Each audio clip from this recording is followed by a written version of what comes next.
everyone, updates on the killdeer. This is the male killdeer trying to protect the eggs.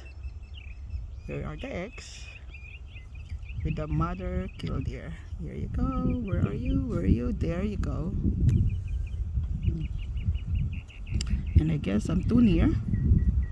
That's why the other one was trying to pretend that he's injured so that to get my attention. There you go.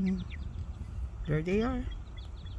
He's trying to pretend he's injured so that I'm gonna go to him. Silly bird. There you go. Oop, where are you? Where are you?